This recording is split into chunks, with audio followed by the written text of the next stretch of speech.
مفتی طارق مسعود special. تو اچھا، لوگ یہ بھی خوف سے یاد آیا، لوگ یہ بھی کہتے ہیں موت کا خوف ہے، مفتیوں کو گارڈ لے کے گھوم رہے ہیں۔ بالکل ہے، کیونکہ نیچرل ہے۔ موت کا خوف کیا ہے؟ یہ نیچرل ہے۔ کسی کا باپ بھی اس کائنات میں ایسا نہیں پیدا ہوا جس کو موت کا خوف ہی نہ ہو۔ سمجھ میں آ رہی ہے بات کہ نہیں آ رہی؟ آپ کہہ سکتے ہو شہادت کے بعد تو جنت ملتی ہے لیکن پہلے مرے گا، بعد میں جنت میں جائے گا۔ راحت اندھوری کا شعر ہے کہ تو خوش فہمیوں کی بھیڑ میں تو بھول گیا، پہلے مرے گا بعد میں جنت میں جائے گا۔ اس سے پہلے موت کا ایک پروسیس ہے، بڑا ڈینجرس ہے، اس سے ہر انسان ڈرتا ہے۔ ہاں، دیندار لوگوں میں کم خوف ہوتا ہے، دنیا داروں میں زیادہ ہوتا ہے، کیونکہ دیندار کو ایک تسلی ہوتی ہے، یار ایک تکلیف ہے، ٹھیک ہے، لیکن اس کے بعد اللہ سے امید کی جا سکتی ہے کہ راحتیں ملیں۔ لیکن خوف ہوتا ہے، ہم نے بڑے بڑے بہادروں کو دیکھا ہے کہ ان کو خوف ہوا ہے۔ موسیٰ علیہ الصلوۃ والسلام کو جب اللہ نے کہا لاٹھی کو پھینکے وہ سانپ بن گئی، حالانکہ اللہ موسیٰ کو، کلیم اللہ کو پتا تھا اللہ کہہ رہا ہے، تو اللہ تو خیر خواہ ہے نا۔ قرآن کے الفاظ ہیں موسیٰ علیہ السلام فرار ہوئے ولم یعقب، اور پیچھے مڑ کے بھی نہیں دیکھا، ایسے بھاگے ہیں نا۔ کتنے مضبوط دل کے تھے نا موسیٰ علیہ السلام، کتنے مضبوط دل کے تھے۔ لیکن قرآن کے الفاظ ہیں موسیٰ علیہ السلام فرار ہوئے ولم یعقب، اللہ اتنا ہی بتا دیتے کہ بھاگ گئے، بس کافی تھا نا۔ اللہ نے بھی پورا نقشہ کھینچا، فرمایا ولم یعقب، پیچھے مڑ کے بھی نہیں دیکھا موسیٰ علیہ السلام نے۔ اتنے بہادر تھے کہ بہادر نہ ہوتے تو اللہ فرعون کے پاس ڈائریکٹ بھیجتا آپ کو۔ اور کتنے مضبوط کہ ایک مکہ لگایا بندہ ہی مر گیا، اس کے باوجود جب سانپ دیکھا نا تو فرار ہوئے۔ اب وہاں کوئی بدعتی بیٹھا ہوتا یا کچھ جو آج کل جو بیوقوف لوگ جو کمنٹس کر رہے ہوتے ہیں، یہ دیکھو یہ کلیم اللہ خود مخلوق سے ڈر رہے ہیں، سانپ، اور وہ سانپ بھی وہ جس کو اللہ نے سانپ بنایا، مخلوق سے ڈر رہے ہیں، اور ہمیں کہتے ہیں صرف کس سے ڈرو؟ اللہ سے ڈرو، ٹھیک ہے۔ کوئی بیٹھا ہوتا تو یہ اعتراض کرتا، تو موسیٰ علیہ السلام کیا کہتے ہیں؟ بھائی ہم اللہ سے ڈرتے ہیں لیکن یہ سانپ بھی کس نے پیدا کیا ہے؟ اللہ نے کیا ہے، اس میں کاٹنے کی صلاحیت بھی اللہ نے رکھی ہے، ڈسے گا تو موت کا بھی خطرہ ہے، تو ایسے تھوڑی مر جائے، پہلے تکلیف ہوگی بھائی، زہر اندر جائے گا۔ یہاں علماء نے ایک اشکال اٹھایا کہ موسیٰ علیہ السلام کو تو اللہ نے کہا تھا کہ سانپ، یہ میں سانپ بنا رہا ہوں، تو پھر ڈرنے کا کیا ہو بھائی؟ بات یہ کہ طبعی چیزیں ہیں، یہ طبعی چیزیں، نیچرل ہے۔ اللہ کے کہنے کے بعد بھی ڈر لگ رہا ہوتا ہے آدمی کو۔ اللہ نے وعدہ کیا تھا نبی سے بدر میں کہ فتح ہوگی، اس کے باوجود نبی کو خوف تھا۔ آپ سردے میں دعائیں مانگ رہے تھے، اللہ یہ چند لوگ شہید ہو گئے تو اسلام تو نام ختم ہو جائے گا۔ یہ طبعی چیزیں ہیں، نیچرل ہیں، نہیں ڈر لگ رہا اس کا مطلب اوپر کی کھوپڑی کام نہیں کر رہی۔ تو یہ سب یہ جو کہتا ہے نا میں نہیں ڈرتا، میں تو لاؤ میں پٹاخہ پھوڑوں گا اس کے پاس، پھر دیکھو کیسا اچھلتا ہے 2 فٹ۔ باقی یہ کہ دیندار لوگ، موت کا ڈر طبعی ہر ایک میں ہوتا ہے، اس کے باوجود بھی جہاں حق کی خاطر جان دینی پڑتی ہے تو خوف کے باوجود جان دے دیتے ہیں، ڈرتے ہوئے دے دیتے ہیں جان، لیکن دیتے ہیں، پیچھے نہیں ہٹتے۔ جیسے میدان جہاد میں صحابہ کرام، موت کا تو ان کے دل میں بھی خوف تھا، اس کے باوجود وہ اس خوف کے باوجود پیچھے نہیں ہٹتے تھے، سوائے غزوہ احد کے، ایک دفعہ ہوا پھر اللہ نے وہ غلطی بھی معاف کر دی، ورنہ وہ پیچھے نہیں ہٹتے تھے۔ تبھی حدیث میں آتا ہے اس خوف کی وجہ سے مجاہدین کے گناہ معاف ہوتے ہیں، کیونکہ یہ نیچرل ہے، اس کے باوجود بھی وہ ڈٹا ہوا ہے۔ اگر خوف ہی نہ ہو تو قربانی کس بات کی ہو گئی میرے بھائی؟ تو لوگوں نے نا بہت عجیب اوٹ پٹانگ قسم کی چیزیں رکھی ہیں، تو بہت سے لوگ ہیں مفتی صاحب موت سے ڈرتے ہیں، دیکھو گارڈ وارڈ رکھے ہیں، مجھے خیال ہے میں ہاں ڈرتا ہوں۔ تو میں نے آج تک کوئی بزرگ ایسا نہیں دیکھا جو بالکل بھی ڈرتا نہ ہو۔ ابھی اللہ نہ کرے کہیں پٹاخہ پھوٹ جائے، گولی چڑھ جائے، دیکھو سارے لیٹیں گے، لیٹے ہوئے ہوں گے یہاں پہ بچنے کے لیے، اور سب سے پہلے میں لیٹا پاؤں گا، کیونکہ مجھے ڈر ہوگا کہ یہ میری وجہ سے ہی، کیونکہ زیادہ تو مجھے ہی ہدف بنانے کی کوشش کی جائے گی۔ تو میں تو جب نماز پڑھا رہا ہوتا ہوں نا تو میں یہ دیکھ رہا ہوتا ہوں کہ اگر کوئی کیونکہ دہشت گردی کے خطرے تو ہوتے ہیں علماء کو، میں بہت ہوشیاری سے دیکھ رہا ہوتا ہوں، کوئی بھی مشکوک حرکت ہوئی نا، سامنے کوئی رائفل کوئی اجنبی بندہ آیا تو سب سے پہلے میں لیٹ جاؤں گا، یہاں پہ میں لیٹ جاؤں گا۔ تو لوگ بولیں گے مفتی صاحب ڈر گئے، میں بولوں گا الحمدللہ ڈر گیا، کیونکہ نہیں ڈرا ہوتا نا تو مارکیٹ سے شارٹ ہو چکا ہوتا ہے۔ یہ احتیاط فرض ہے۔ ایک ویڈیو وائرل ہوئی کچھ دن پہلے، چند سال پہلے، زلزلہ آیا ہوا ہے، لوگوں نے کہا امام صاحب کا تقویٰ للہیت دیکھو، زلزلہ آ رہا ہے، مقتدی ایک ایک کر کے نا کھسک رہے ہیں، امام کھڑا ہوا ہے بیچارہ، الحمدللہ رب العالمین، لوگ کہہ رہے ہیں امام صاحب کا توکل دیکھو۔ میں نے کہا یہ توکل نہیں ہے، یہ پرلے درجے کی حماقت ہے، کیونکہ جب چھت گرے گی نا تو وہ نہیں دیکھتی امام کون ہے مقتدی کون ہے، ان میں کتنی رکعتیں ہوئی تھی کتنی باقی ہیں، کہ زلزلہ بولے ابھی سلام رہ گیا, خالی سدا صاحب رہ گیا, ان کا ایک باقی تھا وہ کمپلیٹ ہونے دو, چھت تو گرتی ہے بھائی. تو امام کو چاہیے پتلی گلی سے بھاگے وہ, لیکن وہ امام کو بھی پتا تھا میں اگر بھاگ گیا مقتدی بولیں گے آئندہ تمہارے پیچھے نماز ہی نہیں پڑی, تو بزدل آدمی نکلا. جیسے ہی زلزلہ آئے ہم پہ فرض ہے جہاں بھی ہوں, چاہے تراویح میں ہوں تہجد میں ہوں, فوراً وہاں سے کیا کریں, بھاگیں. اور یہ حدیث میں ہے, نبی نے فرمایا تم میں نماز کی حالت میں کوئی سانپ دیکھے تو سانپ کو قتل کرے, جا کے نماز کمپلیٹ نہ کرے. ہونا تو یہ چاہیے تھا. ہمارے نبی, ہمارے جو رائے ہے اس کے مطابق ہمیں نبی یہ سمجھاتے کہ جب کوئی سانپ دیکھے تو نماز میں بالکل توجہ نہ کرو, کیونکہ تمہارا کانٹیکٹ ڈائریکٹ کس سے چل رہا ہے, اللہ سے چل رہا ہے. ایسے موقع پہ پتہ چلے گا کس کی سچی مچی کی نماز تھی, کس کی جھوٹی موٹی کی. سانپ تمہیں کچھ بھی نہیں کہے گا, کیونکہ جس کی اللہ پہ نظر ہوتی ہے اس کو سانپ بچھوؤں سے ڈر نہیں ہوتا. تو یہ بتاتے, لیکن نبی نے ایسا نہیں بتایا. نبی نے فرمایا نماز میں سانپ نظر آئے کیا کرنا ہے, اسے مارنا ہے. پھر اس میں فقہا کا اختلاف ہوا کہ جب ہم اسے ماریں گے تو نماز ٹوٹ جائے گی یا نہیں ٹوٹے گی. امام حنیفہ کہتے ہیں نماز ٹوٹ جائے گی, لیکن اس کو مارنا کیا ہے, واجب ہے, دوبارہ سے نماز پڑھیں. بعض فقہا کہتے ہیں کہ نہیں, کیونکہ نبی نے حکم دیا مارنے کا تو وہ آگے صحیح کنٹینیو کر لے, ٹھیک ہے نا, لیکن مارنا پڑے گا اس کو. اگر آپ نے نماز نہیں توڑی سانپ کو دیکھ کر, اللہ پہ اعتماد کیا کہ میں اللہ سے میرا کانٹیکٹ ہے, تو بھائی سانپ کا اللہ سے کانٹیکٹ اس قسم کا نہیں ہے. وہ ایک آدمی کسی کے گھر گیا نا, کتا بہت بھونک رہا تھا, تو مہمان ڈر گیا. میزبان نے دیکھا مہمان ڈر رہے, تو میزبان نے مہمان سے کہا آپ نے سنا نہیں ہے کہ بھونکنے والے کتے کاٹتے نہیں ہیں, تو آپ کیوں ڈر رہے ہیں؟ کہہ رہے میں نے تو سنا ہے, پتہ نہیں آپ کے کتے نے بھی سنا ہے کہ نہیں سنا. اس کو بھی یہ بات ہو سکتا ہے اس کی نالج میں نہ ہو, یہ کاٹ دے مجھے. تو سانپ کا تھوڑی کوئی کانٹیکٹ ہے کہ یہ وہ تو وہ مارے گا. تو یہ دین فطرت ہے میرے بھائی, اس میں کوئی عجیب سی چیزیں دین میں لانے کی کوشش مت کرو. تبھی اسباب اختیار کرنے کا حکم دیا ہے ہمیں, اور وسائل اختیار کرنے کا حکم دیا ہے. بات لمبی ہو گئی, کہاں سے کہاں چلے. تو بدعت میں خلاصہ یہ نکلا, بدعت میں ٹینشنیں ہی ٹینشنیں ہیں, سنت میں راحتیں ہی راحتیں ہیں, سکون کی زندگی ہے. بدعت میں بڑی ٹینشنیں ہیں, کیونکہ بدعت کے پاؤں نہیں ہوتے, ٹینشنوں میں چلتے چلے جاتے ہیں آگے. تو آ جاؤ اسی پر جو صدیوں سے چلا آ رہا ہے اسلام. ہاں, بدعت کو اپنے پاس راستہ نہ دو, بدعتیں نہیں ہیں اسلام میں. کوئی کہہ سکتا ہے میرے ماموں بھی یہ تیجا کرتے تھے, 40واں کرتے تھے, میرے چاچا بھی, تو صدیوں سے کوئی بدعت نہیں چلی آ رہی. بدعت کچھ دن چلتی ہے, چینج ہو جاتی ہے. صدیوں سے جو چیز چلی آ رہی ہے وہ سنتی ہے. بدعت کی تو ڈیفینیشن یہ ہے کہ وہ ٹکتی نہیں ہے. کہ ربیع الاول پچھلے سال جس طرح منایا گیا تھا اس دفعہ تھوڑا چینج ہے, اگلے سال اور چینج ہوگا. 100 سال پہلے جو منایا گیا تھا وہ بالکل ڈفرینٹ اسٹائل تھا, اور اب جس طرح سے آہستہ آہستہ جا رہے ہیں, تو بریلوی علماء خود بیدار ہو گئے کہ یہ تو وہی لطیفہ مجھے یاد آ رہا ہے کہ معین اختر کہتا ہے میرے ماموں نے پولیس والوں کو ایسی ایسی گالیاں دیں, ایسے پارٹس کو گالیاں دیں. پولیس والے کہہ رہے تھے یار یہ والے پارٹس تو ہمیں پتہ ہی نہیں کہاں, یہ کون سے پارٹس ہیں. تو ہمارے جو ہمارے یہاں جو بریلوی علماء ہیں وہ خود پریشان ہو رہے ہیں, یار یہ والی تو اور ہی پبلک ہم سے بھی 4 ہاتھ آگے نکل گئی, تو نئی چیزیں آ رہی ہیں. تو آپ کوئی بات نہیں بھائی, ابھی آپ دیکھیں آگے ہوتا کیا ہے. باقاعدہ ابھی مائیکل جیکسن جیسے ڈانس شروع ہونے والے ہیں ربیع الاول میں. ابھی تو روایتی ناچ گانا ہو رہا ہے, جو 400 سال پہلے جو مسلمان ناچتے تھے جس طریقے سے, جو انڈین فلموں میں بلیک اینڈ وائٹ فلموں میں جو ڈانس ہوتے تھے, اب وہ والے ہو رہے ہیں. لیکن یہ بھی ارتقائی مراحل سے یہ گزرے گا. آپ دیکھیں گے 100 سال بعد جو ربیع الاول ڈانس ہوگا, لوگ مائیکل جیکسن کو بھول جائیں گے. تو بدعت کی ایک جگہ پاؤں ٹکے ہوئے نہیں ہوتے, وہ ہر دفعہ کیا ہوتی ہے. اور بھی بریلوی علماء خود حیران ہے, بولے یہ کیا ہو رہا ہے. مفتی مرید صاحب کے بیان نہیں آتے یار یہ تو انہوں نے بہت کر لیا. بھائی بات یہ کہ جب آپ نے ایک ٹریک پہ ڈال دیا ہے تو پھر وہ ہر سال اس میں, جب آپ نے لڈو کھلا دی ہے تو کیک بھی کٹے گا. لڈو جائز ہے, کیک حرام ہے, اس کی کیا دلیل ہے. برتھ ڈے تو منا لی نا آپ نے, جب حلوہ ہو گیا تو لڈو ہوگا, لڈو ہو گیا تو رسگلہ ہوگا, رسگلہ ہوگا تو گلاب جامن ہوگا, گلاب جامن ہوگا تو جلیبیاں بھی ہوں گی, پھر خوشی میں ہار بھی ہوں گے, پھر غسل بھی ہوگا, پھر نئے کپڑے بھی ہوں گے, پھر اس کے بعد ڈانس بھی ہوگا, ناچ بھی. پہلے ناچ ہوگا روایتی ناچ, پھر روایتی ناچ میں وہ لوگ بور ہو جاتے ہیں, کہتے ہیں یہ والا ناچ تو ہم نے پچھلے سال بھی دیکھا ہے. تو وہ اس ناچ میں چینجنگ ہوگی, پھر اور چینجنگ ہوگی, پھر مزاروں پہ بھی یہی ہو رہا ہے. اسلام میں حکم یہ ہے جو نبی سے ثابت ہے اور آج تک چلا آ رہا ہے, جو بدعت سے بچتے ہیں ان میں یہ ہے کہ بھائی جو مر گیا اس کو دفناؤ, پکی قبر نہ بناؤ, نہ قبروں پہ پھول ڈالو, کچھ بھی نہیں, آرام سے ایک بالش قبر, سیدھا سادہ دعا کرو, پتلی گلی سے نکلو, اور ساری زندگی اس کے لیے دعا کرتے رہو.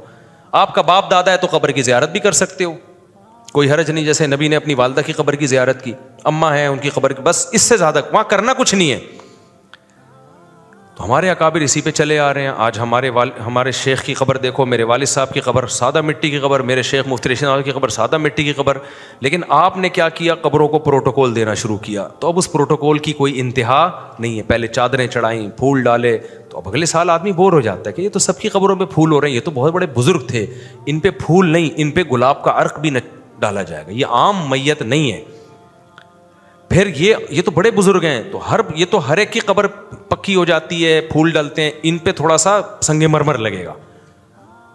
تو ہوتے ہوتے ہوتے ہوتے پھر مزار بن رہے ہیں, پھر قوالیاں ہو رہی ہیں, پھر دھمال ہو رہے ہیں. پھر اب جو اس چیز کو بدعت نہیں سمجھتے تھے وہ بھی حیران ہے, یار یہ تو ہمارے ہاتھ سے معاملہ کیا ہو گیا, نکل گیا. تو بھائی اب اگلے سال طواف بھی ہوگا, پھر اگلے سال سجدے بھی ہوں گے, کیونکہ بدعت کے پاؤں نہیں ہوتے, ٹکتی نہیں ہے, سنت ٹکتی ہے. سنت تو صدیوں سے چلی آ رہی ہے. قبر ایک بالش سے اونچی نہیں ہوگی, پکی نہیں ہوگی, کوئی ہار پھول ڈالنے کی ضرورت نہیں ہے قبر کے اوپر, کوئی ہر سال میلہ ٹھیلا. اور جو ہے نا, جیسے سعودی عرب میں دیکھو نا, بادشاہ کی ڈیتھ ہوئی ہے سعودی عرب میں, فرانس یا پتہ نہیں جرمنی کا پادری مسلمان ہو گیا تھا, اس نے کہا یار اپنے بادشاہ کی تجہیز و تکفین اتنی سادہ, غسل دیا, کفن دیا, دفن, ختم. ٹھیک ہے نا. اور ملکہ برطانیہ کی بھی ڈیتھ ہوئی تھی, اس کے پروٹوکول میں 8-10 بندے مر گئے ہوں گے, اتنا اس کو پروٹوکول, اتنا. تو ہمارے پاس سنت ہے بھائی, میت کا بس اتنا پروٹوکول, غسل, کفن, جنازہ, دفن, اینڈ. نہ کوئی برسی, نہ کوئی تیجا, نہ کوئی 40واں. اب لوگ کہتے ہیں مرد یا مردود, نہ فاتحہ نہ درود, ایسی کی تیسی. بھائی ہم نے اللہ کو جواب دینا ہے, جو اللہ رسول نے طریقہ بتایا اس سے آگے ہم جا نہیں سکتے. تو سنت 1400 سال سے ایک ہی ہے. بدعت میں ہر سال کیا ہوتی ہیں, چینجنگ, مزاروں کے اسٹائل چینج ہو رہے ہیں, پھر قوالیاں بھی ایک ایک سن کے لوگ, پھر نیا آتا ہے, پھر بالآخر پھونکو والی سرکار پہ آ کے معاملہ کیا ہوتا ہے. بھی کوئی انتہا نہیں ہے نا. ہم نے بولا بھائی بزرگ انسان ہوتے ہیں, کچھ کوئی ان کے پاس طاقتیں نہیں ہیں. بزرگ کا مطلب ہے گناہوں سے بچتا ہو, اس کی مجلس میں بیٹھو تو اللہ کی یاد آتی ہو, گناہوں سے بچنے کا جذبہ پیدا ہوتا ہو. اٹ از کالڈ بزرگ. 1400 سال پہلے بھی بزرگ کی یہ ڈیفینیشن تھی, آج بھی یہی ہے, قیامت تک یہ رہے گی. لیکن جو بدعت کو فالو کرے گا وہ کہے گا یار یہ تو نارمل, یہ تو سارے, یہ میرا شیخ بھی ویسے ہی نکلا جیسے وسیم بھائی تھے. ٹھیک ہے نا, یہ بھی 2 پراٹھے کھا رہا ہوتا ہے صبح بیٹھ کے, ہمارے ابا بھی 2 پراٹھے کھاتے تھے, اور تہجد پڑھ لیتا ہے, دعائیں مانگ لیتا ہے. تو یہ کیا بزرگ کیا ہوا یہ؟ ابے یہی بزرگ ہے, اور کیا ہے, اور تمہیں کیا چاہیے؟ برائیوں سے بچ رہا ہے, اس کے پاس تجربہ ہے, لوگوں کی اصلاح کر سکتا ہے, موٹیویشن دے سکتا ہے, علم ہے اس کے پاس, اٹ از کالڈ بزرگ. اس کے علاوہ اور کوئی بزرگ نہیں ہوتا. صدیوں پہلے بھی ایسے ہی ہوتے تھے, اب بھی ایسے ہی ہوتے ہیں. کبھی کبھار اللہ کسی کے ہاتھ پہ کوئی کرامت ظاہر کر دیں تو وہ اللہ کی مرضی ہے, وہ تو اللہ کا کام ہے نا, وہ ہو جاتا ہے بعض دفعہ بزرگوں کے ہاتھ پہ کوئی کرامت ہوا تو اللہ کی مرضی ہے, لیکن ضروری تھوڑی ہے. لیکن جس نے سنت پہ اکتفا نہیں کرنا نا, اس کو بزرگ مارکیٹ میں ڈفرینٹ قسم کا چاہیے کہ میرے پیر جو ہے نا وہ کوئی الگ ہی ڈفرینٹ. وہ گنجے کے سر پہ ہاتھ رکھیں فوراً گھاس اگائے, بال تو سب کے سر پہ اگتے ہیں, ان کے سر پہ گھاس ہو گئے, آلو پیاز ٹماٹر ہو گئے. یہ شادیوں کی باتیں کبھی نہ کریں, شادیوں کی باتیں بزرگوں پہ سوٹ بولو نہیں کرتے. اور یہ یوں نہ کریں, یہ یوں نہ کریں, یہ ایسے نہ کریں, یہ چلیں تو پتہ نہیں فرشتے پر بچھانا شروع کر دیں, یہ بکری نہ خریدیں, یا شاپنگ نہ کریں, یہ نہاری نہ کھائیں. تو یہ جو بدعتی لوگ ہوتے ہیں نا, ان کے لیے بڑی ٹینشنیں ہوتی ہیں, کیونکہ ان کو اپنے آپ کو بزرگ ثابت کرنے کے لیے بہت پاپڑ بیلنے پڑتے ہیں. ہمیں کچھ بھی نہیں کرنا پڑتا. ہمیں 4 شادیاں کے بعد بھی بزرگ لوگ مان رہے ہیں. میں نہیں کہتا میں بزرگ ہوں, لوگ مان رہے ہیں. جو تبھی تو آپ عقیدت میں بیٹھے ہوئے ہیں. 4 شادیاں بھی ہو گئیں, بچے بھی دبا کے ماشاء اللہ ہو رہے ہیں, پراٹھے بھی کھا رہے ہیں, بتا کے کھاتا ہوں, پراٹھا کھاتا ہوں, نہاری بھی پھوڑ رہا ہوں. تو جو ہمارے نظریے کو فالو کرتے ہیں وہ کہتے ہیں پھوڑ لو یار, کیا جا رہا ہے بھائی, مفتی صاحب بھی انسان ہے, پراٹھا کھانے اپنے خرچے پہ چوری کے تو نہیں کھا رہے نا, پراٹھا نہاری کھا رہے ہیں اپنے مزے سے. تو ہمارے یہاں کوئی اتنا بڑا مسئلہ نہیں ہوتا. لیکن اگر آپ بدعت کو فالو کرتے ہو نا, تو بھائی بزرگ ثابت کرنے کے لیے بڑے پاپڑ بیلنے پڑتے ہیں. بزرگ نہ کالا چشمہ لگا سکتا ہے دھوپ میں, ٹھیک ہے نا, کہتے تو شو مار رہا ہے, ٹھیک ہے نا. میرا ایک ولاگ آیا, چشمہ لگایا ہوا ہے میں نے, اتنی شدید دھوپ پڑ رہی تھی نا, آنکھیں کھولی نہیں جانی تھی, مجبوراً لگایا. اور میں نے کہا لوگ بولیں گے مولوی صاحب کو کیا ہو گیا. اس نے کہا لوگوں کو چھوڑو مجھ صاحب, دھوپ ہو رہی ہے, آنکھیں خراب ہو جائیں گی. اچھا پھر اس میں لوگوں نے تصویریں, میرے اسٹائل آ رہے ہیں نا یوں کر کے, وہ لوگوں نے ڈالی ہیں بھائی, وہ میں نہیں ڈال رہا. یہ کام علماء پہ سوٹ یہ اسٹائل مارنا، میرے کہیں بھی اسٹائل کی جو تصویریں یا واکنگ آ رہی ہے نا وہ میری نہیں ہے، وہ لوگوں نے چھپ کے بنائی ہیں. کہیں آ رہا ہے میں یوں کر کے جا رہا ہوں ایسے یوں، کہیں آ رہا ہے میں یوں دیکھ رہا ہوں، وہ خدا کی قسم میری نہیں ہے اور مجھے بری لگتی ہیں. وہ مجھے بہت برا لگتا ہے یہ عمل. یہ فنکار اداکاروں کے ایکشن ہے، یہ علماء پہ سوٹ نہیں کرتے. اتنے بھی سادہ یعنی انسان نہ گرے کہ وہ شو مارنے شروع کر دے، لیکن یہ لوگ اب میرے مجھ سے کہے بغیر بنا رہے ہوتے ہیں. یہ جو میں بادشاہی مسجد گیا ہوں نا تلواریں لے کے یہ ان لوگوں نے مجھے بہت پیچھے پڑے. مجھے برا لگ رہا تھا کہ یار چھوڑو مجھے آرام سے. انہوں نے کہا نہیں آپ آئیں. پھر ان کا دل رکھنے کے لیے میں گیا وہاں پہ. تو بھائی ہم تو بزرگ ہیں بھی نہیں، سیدھی سی بات ہے. تو جو بدعت کو فالو نہیں کرتے ان کے لیے دین بہت آسان. کوئی مر جائے تو بھی بڑے آرام سے مر آ جائے، دعائیں گلو چلو بھائی نکلو ختم ہو گیا سیٹ اپ. لیکن میں آپ اچھا ہمارے نماز پڑھانا بہت آسان ہے. اب دیکھو میں سنتیں گھر پہ پڑھوں یا مسجد میں آ کے پڑھوں میری مرضی ہے. پھر میں نماز کے وقت آیا سلام پھیرا، کیونکہ سلام کے بعد نبی سے صحیح حدیث ہے، حضرت عائشہ فرماتی ہے نبی صلی اللہ علیہ وسلم اللہم انت السلام کے بغیر بیٹھتے تھے، اس کے بعد کھڑے ہو جاتے تھے. تو ہم یہ کرتے ہیں اللہم انت السلام پڑھا، اس کے بعد پتلی گلی سے نکل گئے. مرضی یہاں سنتیں پڑھیں، مرضی گھر جا کے پیچھے سے کوئی ہوئے ایسے آواز نہیں دیتا، وہ تنخواہ لے رہے ہو کم از کم 25 منٹ تو بیٹھو یہاں پہ، اٹھے اور نکل لیے. بھائی ہم تو وہ قرآن و سنت میں جو ہے وہ اسی یہی ہے، اتنا ہی ہے بس. امام نماز پڑھائے گا، اس کے بعد امام اور مقتدی کا رشتہ ختم. لیکن اب جو آپ اگر بدعت کو فالو کرتے ہو، امام پہلے آ کے مصلی پہ بیٹھا ہوگا، تنخواہ اتنی مل رہی ہے جتنی ہمیں مل رہی ہے، ذمہ داری کیا ہے ڈبل. پہلے آ کے بیٹھے گا، قد قامت الصلاۃ پہ سب کے ساتھ وہ کھڑا ہوگا. پھر اس کے بعد وہ لمبی دعا کرائے گا، اجتماعی دعا سلام کے بعد، یا اللہ فلانا ڈمکا اجتماعی ہوگی. پھر اس کے بعد پھر وہ سنتیں بھی وہیں پڑھے گا، کیونکہ ان کے یہاں سنتوں کے بعد بھی دعا ہوتی ہے. اگر امام چلا گیا لوگ دعا کرائے بغیر بھاگ گیا، پھر سنتوں کے بعد الگ دعا کرائے گا. یا تو اس کی تنخواہ ڈبل کرو میرے بھائی، تنخواہ اتنی مل رہی ہے جتنی دیوبندیوں کو مل رہی ہے، کام اس کا کیا ہو رہا ہے، ڈبل کام لیا جا رہا ہے. تو اور اب پتہ نہیں، اور پھر اس کو ہر تیجے میں بھی جانا ہے امام کو، ہر 40. شروع میں تو بڑا مزہ آتا ہے کہ تیجے میں بھی بریانی، 40 میں بھی بریانی، لیکن مرنے والے تو تعداد جب بڑھتی جا رہی ہے، آبادی اتنی بڑھ گئی ہے، تو کبھی آج اس کا تیجا ہے، آج اس کا 40واں ہے، آج اس کا برسی ہے. ہم تو مانتے ہی نہیں سویم چلے کو اور برسی کو اور 40ویں کو، تو لوگ ہمیں تنگ ہی نہیں کرتے نا. تو اس لیے ہم بڑا ہنسی خوشی زندگی گزار رہے ہیں. لیکن جو مانتے ہیں تو امام صاحب بیچارے کی ذمہ داری، اس کے تیجے میں نہیں گئے تو وہ ناراض، اس کے 40ویں میں نہیں گئے، اس کی پیدائش میں بھی جا رہے ہو، مرنے میں بھی جا رہے ہو، چلے میں بھی جا رہے ہو، تیجے. میں تو مردوں کو بھی غسل نہیں دیتا. ایک دفعہ میرے پاس آئے لوگ مردے کو غسل دیں، میں نے کہا بھائی میں مردوں کو غسل دینے والا لگ رہا ہوں تمہیں کیا؟ کہہ رہے نہیں مفتی صاحب آپ عالم ہیں تو آپ کی ذمہ داری ہے سنت کے مطابق آپ غسل دے سکتے ہیں، ہمیں سنت کے مطابق غسل دینا نہیں آتا. میں نے کہا آپ خود جب نہاتے ہو تو سنت کے مطابق غسل کرتے ہو یا نہیں کرتے؟ اگر نہیں کرتے بالفرض تو کبھی میرے پاس آیا کہ صاحب مجھ سے غسل فرض ہو گیا ہے، مجھے سنت کے مطابق غسل کرنا نہیں تو مجھے نہلا دو. میں آپ کو جواب میں تجھے نہلانے والا لگ رہا ہوں یا آپ آؤ کہ جی منصف صاحب سنت کے مطابق بغلیں صاف کرنا. بغل کا بھی ایک سنت طریقہ ہے صاف کرنے کا، نتف العانہ حدیث میں آتا ہے، اکھاڑا جائے.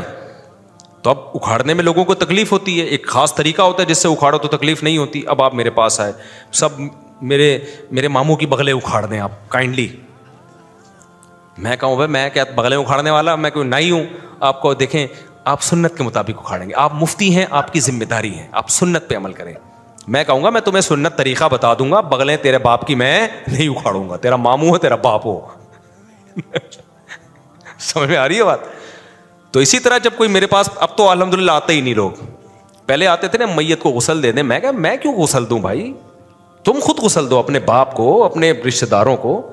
طریقہ نہیں آتا میں طریقہ بتا دوں گا. یہ بہشتی زیور پڑھ لو، اس میں لکھا ہوا ہے سنت طریقہ. نیٹ پہ آج کل سرچ کر لو، اس پہ لکھ جائے گا، مل جائے گا سنت طریقہ کیا ہے، یہ میں بتا دوں گا. غسل میں تھوڑی غسل دوں گا. لیکن بعض بیچارے مولوی اتنی ٹینشن میں ہیں کہ وہ سمجھتے ہیں انہوں نے اتنی لوگوں کو فضائل بتائے نا، میت کو غسل دینا بہت ثواب ہے، اتنے انہوں نے ہر جمعے میں تقریریں کی ہیں. اب میت ہو جاتی ہے، لوگ کہتے ہیں آؤ نا بہت ثواب ہے. وہ بیچارے کبھی اس مردے کو، آدمی مردے کو غسل دے، اس رات پوری طرح سے نیند نہیں آتی اس کو تھوڑا سا مردہ اس کو. میں اپنی بات نہیں کر رہا، نارمل عام لوگوں کی بات کر رہا ہوں. ہم نے تو اتنی میتیں دیکھ لی ہیں کہ اس میں اب خوف ختم ہو گیا ہے.